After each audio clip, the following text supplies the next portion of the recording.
Hello friends, आइए आप सभी का एक बार फिर से प्रोफेसर स्टडी सेंटर पर स्वागत करते हैं। तो फ्रेंड्स, पिछले वीडियो में चौथा लघु उत्तरीय प्रश्न सॉल्व कराए थे, तो एक लघु उत्तरीय प्रश्न बच गया है। आइए आज इसको सॉल्व करते हैं और फिर इसके बाद हम लोग चलेंगे समांतर श्रेणी में। तो फिर समांतर श्रेणी का जितना सवाल इस बार पूछा हुआ था उसको सॉल्व करेंगे, ठीक है। तो ये आपका चौथा चैप्टर अभी सॉल्व करा रहे हैं, इसके बाद पांचवा चैप्टर होगा। तो देखिए इसमें सवाल कैसा है। सवाल कह रहा है कि द्विघात समीकरण √2x² + 7x + 5√2 = 0 के विवेचक ज्ञात करें और मूलों की प्रकृति भी ज्ञात करें। यहाँ पर सबसे पहले आपको विवेचक निकालना है और फिर आपको ये बताना है कि मूल कैसा होगा, यानी मूलों की प्रकृति भी बतानी है। क्लियर है बात। तो विवेचक निकालने के लिए हम पहले भी आप लोगों को बता दिए हैं। विवेचक कैसे निकालते हैं, तो विवेचक D बराबर सूत्र होता है b² - 4ac। इस सूत्र को याद रखना है। तो यहाँ D का ही मान निकालना है, तो हम D का मान निकालेंगे। D बराबर ये सूत्र होता है b² - 4ac। अब देखिए B का मान क्या है, B होता है x का गुणांक। x का गुणांक यहाँ पे देखिए कितना है, 7 है। ये हो गया 7 का स्क्वायर माइनस 4ac। a का मान देखिए क्या है, यहाँ पे √2 है। क्योंकि a क्या है, ये x² का गुणांक है, कोफिशिएंट, तो यहाँ √2 है। ये हो गया √2 इंटू c का मान देखिए क्या है 5√2। ये c क्या है, c जो है अचर पद होता है, यानी कांस्टेंट। तो अचर पद देखिए यहाँ पे क्या है 5√2 है, तो ये हो गया 5√2। अब इसको सॉल्व कीजिए।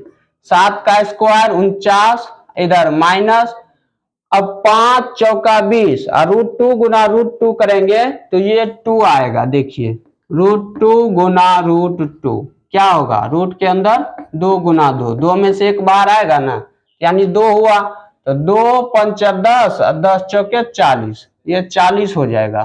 तो 49 में 40 जाएगा तो क्या बचेगा, 9। तो डी का मान हो गया 9। एक आंसर यही हो गया, डी बराबर 9। अब इसमें एक और सवाल पूछा है, कह रहा है कि और मूलों की प्रकृति भी ज्ञात करें, यानी आपको मूलों की प्रकृति भी निकालनी है। तो मूलों की प्रकृति कैसे मालूम करते हैं हम लोग, तो डी का मान देखकर। तो यहाँ डी का मान 9 आया है ना, तो ये 0 से क्या है, बड़ा है। तो जब डी का मान 0 से बड़ा हो तो मूल वास्तविक और असमान होते हैं।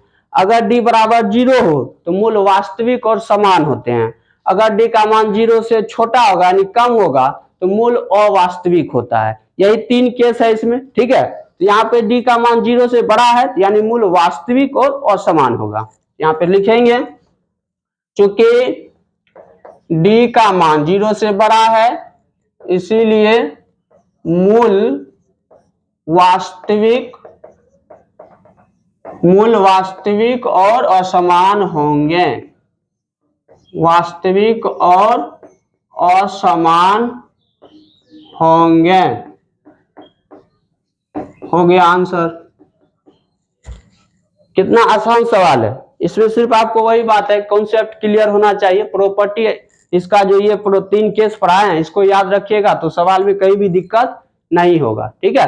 तो चलिए इस तरह से आपका द्विघात समीकरण से जो 5 लघु उत्तरीय प्रश्न था और 8 ऑब्जेक्टिव था, कुल 18 नंबर का प्रश्न पूछा हुआ था। तो सभी को हम लोग बारी बारी से सॉल्व किए। अब हम लोग पढ़ने वाले हैं समांतर श्रेणी और देखेंगे कि समांतर श्रेणी से इस बार 2025 में कितना सवाल पूछा था और फिर उन सवालों को बारी बारी से सॉल्व करेंगे। चलिए हम मिलते हैं अगले वीडियो में। आज के लिए इतना ही।